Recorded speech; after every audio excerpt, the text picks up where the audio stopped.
Inyuma y'imyaka ibiri nta butungane mu Burundi. Uwo ni wo mutwe w'ikete ryo kuri wa 30 ruheshi umwaka wa 2022 ryarungikiwe umukuru w'igihugu Evariste Ndayishimiye mu gihe haheze imyaka ibiri yimitswe nk'urongoye Burundi. Muri urwo rwandiko rw'impapuro zitatu ishirahamwe riharanira agateka kazina muntu mu Burundi IDHB ribanza kwibutsa irindi kete ryari ryarungikiwe umukuru w'igihugu inyuma y'indahiro ziwe zo kwinjira mu mabanga, aho ryashira habona abantu batandatu bishwe hagati y'ukwezi kwa Gitugutu umwaka wa 2019 na Rusama umwaka wa 2020 bahogwa imvo za politike. Abenshi muri abo bakaba barabanywanyi b'umugambwe CNL utavuga rumwe n'ubutegetsi. Imbonerakure imisoresore yegamiye umugambwe uri ku butegetsi niyo yagirizwa gukora ubwo bubisha nk'uko vyandikwa n'ishirahamwe IDHB.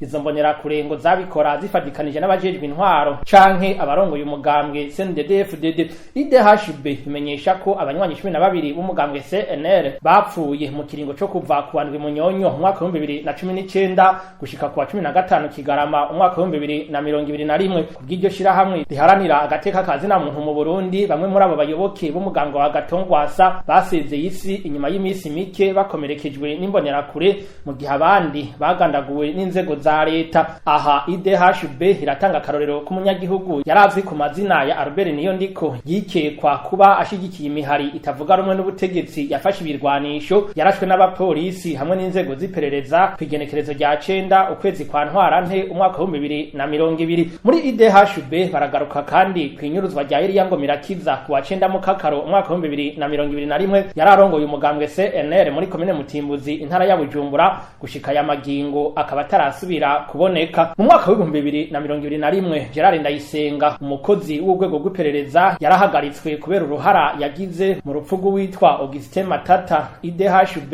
iributsa umukuru w'igihugu ko yari yavuze ko uyu mukozi w'iperereza agiye guhanwa bimwe by'akarorero ariko bigaherera mu majambo gusa. IDHB ikababazwa no kubona abicanyi hamwe n'abandi bahonyanga binyomoje agateka kazina muntu bagumye bibonekeza muri iyi myaka ibiri heze kandi ntibakomwa komwe. Nk'umukuru w'igihugu we ahagarariye ubutungane Evariste Ndayishimiye ngo arafise ububasha bwo gucungera ko abategetsi bakomeye mu gihugu hadasizwe inyuma basomambike biwe bagirizwa gukora mabi atandukanye bashigwa imbere y'ubutungane. Ishirahamwe riharanira agateka kazina muntu mu Burundi IDHB riheraheza rivuga ko mu gihe ubutungane buzokwisubiza umutamana bugahana amabi y'agahomerabunwa, ariho Burundi buzofata umwanya ukwiye wo kwiga ingorane zihanze abanyagihugu hamwe n'iterambere muri kazoza.